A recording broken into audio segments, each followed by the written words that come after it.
Halo semua, balik lagi di DB Post Channel yang akan membahas segala hal menarik yang ada di penjuru dunia.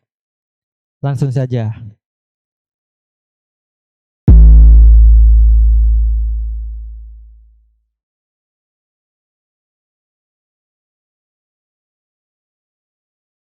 Gua akan menceritakan sebuah kisah mengerikan dari Banyuwangi tentang seorang pria parubaya yang membantai 32 orang dalam waktu 24 jam. Berbicara mengenai Banyuwangi memang tidak lepas dari banyaknya kisah misteri.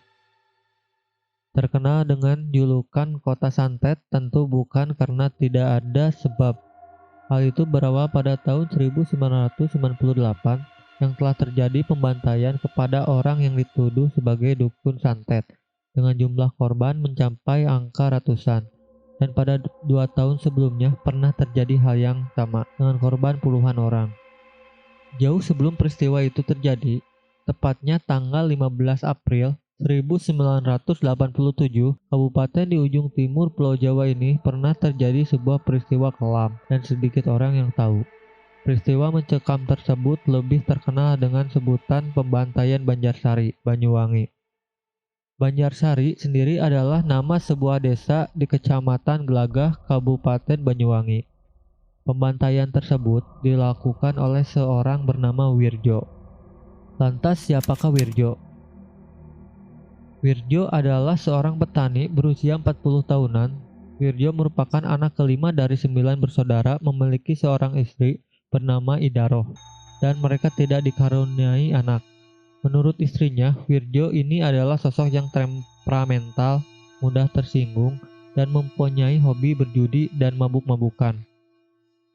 Selain itu, menurut paman Wirjo bernama Sutejo, perilaku Wirjo selain temperamental juga ada perilaku yang tidak wajar, yang tidak seperti pemuda pada umumnya.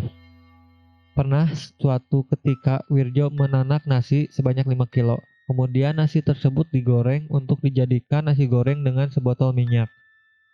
Dan setelahnya Wirjo memakan sendiri sampai habis dan tidak bisa berdiri karena kekenyangan. Sang paman pun menceritakan sikap Wirjo lainnya yang tidak wajar, yakni pernah memakan 5 bungkus nasi di sebuah warung dengan cukup singkat. Selain itu, Wirjo juga senang menyantap dan menghabiskan sepiring dedeh darah sapi beku yang digoreng. Diceritakan bahwa Wirjo kerap bertengkar dengan istri dan ibunya tentang masalah warisan, dan bahkan tidak segan-segan mengancam dengan sebuah senjata tajam. Bahkan sempat berusaha menusuk ibunya dengan menggunakan keris saat terjadi perdebatan. Beruntung sang ibu bisa menghindar dan lolos dari maut. Awal mula pembantaian. Cerita bermula dari 2 hari sebelum peristiwa kelam terjadi. Wirjo kerap mengasah jombret, sejenis celurit tajam khas Banyuwangi yang biasa digunakan untuk memotong rumput di rumahnya. Sementara itu, kejadian bermula ketika terjadi percekcokan antara Wirjo dengan istrinya di area persawahan.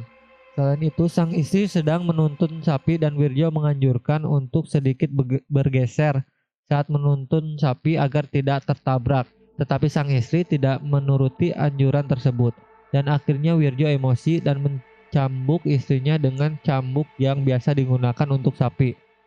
Karena kesakitan dan takut, istri Wirjo berusaha berlari menyelamatkan diri pulang ke rumah orang tuanya di desa sebelah.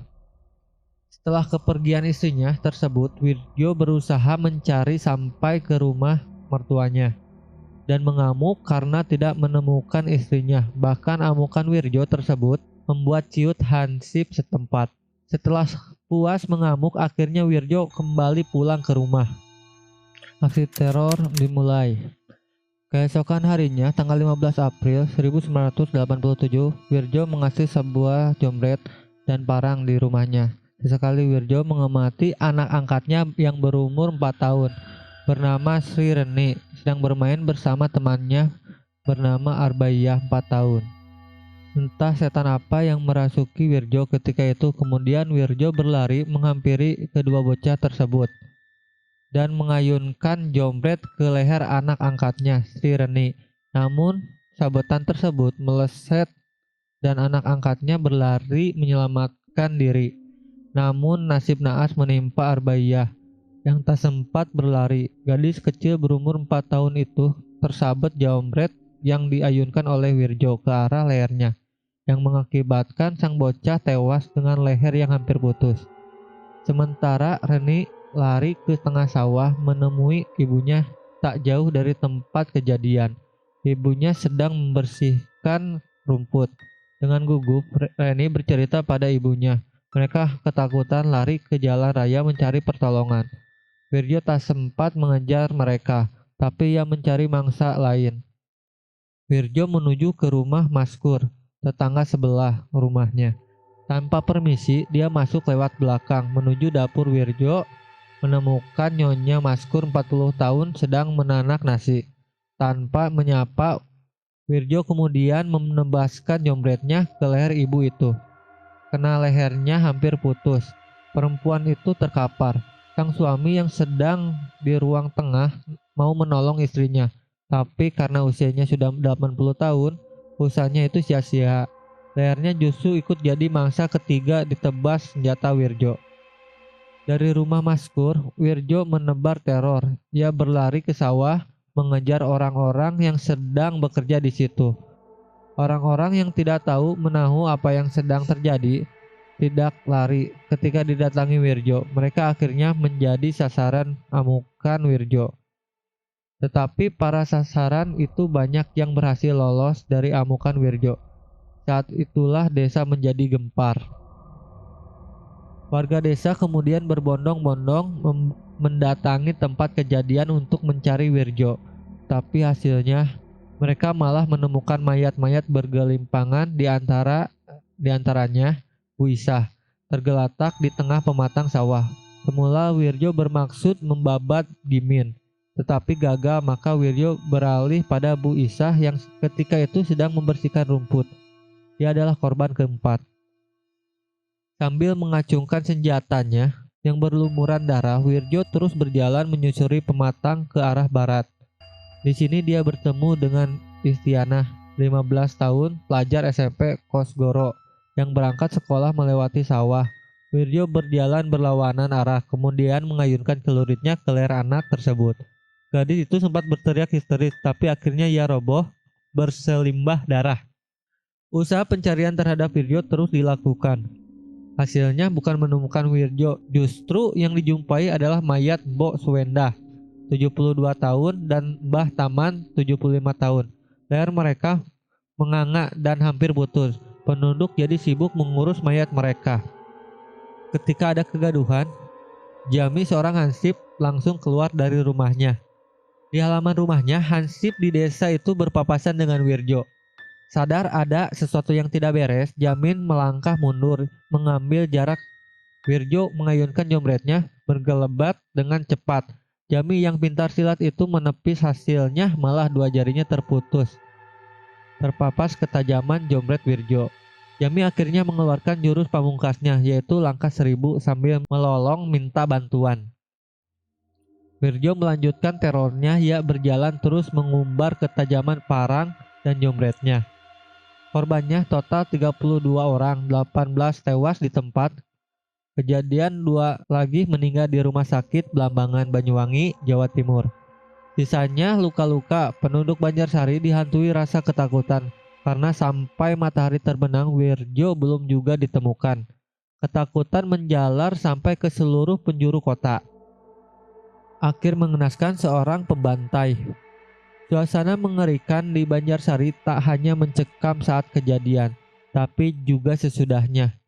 Bagaimana tidak, Wirjo tidak pernah tertangkap dan masih berkeliaran sampai petang hari. Ia masih sama kesetanannya seperti sebelumnya. Warga benar-benar ngeri kalau sewaktu-waktu Wirjo mendatangi rumah mereka.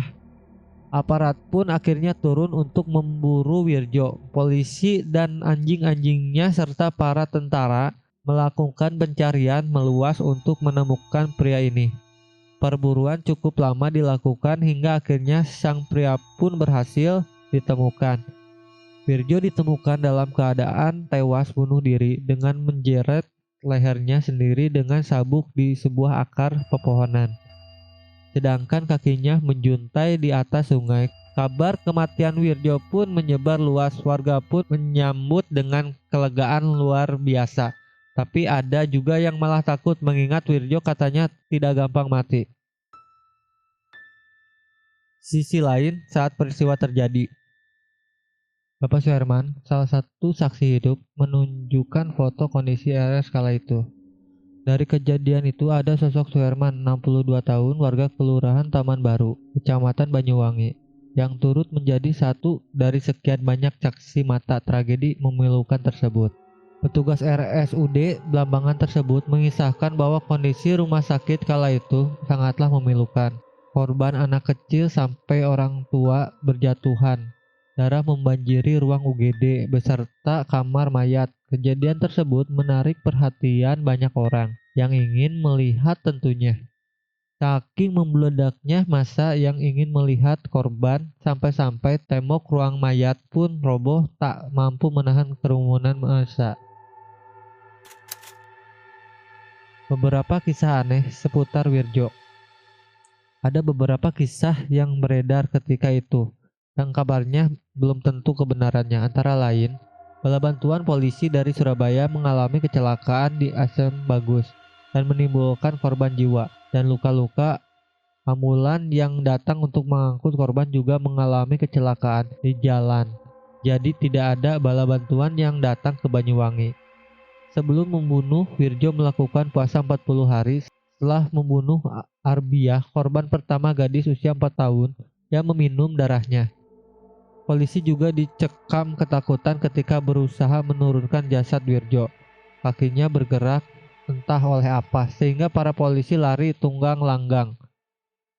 Menurut kakak sepupu Wirjo bernama Pak Ogok, kejadian tahun 1987 itu telah diramalkan oleh anak indigo pada tahun 65. Katanya nanti tahun 87 batur buncur banjir darah. 30 tahun kejadian tersebut terlewat dan konon saat itu tempat ditemukan Wirjo bunuh diri, tempat yang cukup mengerikan di kalangan warga setempat.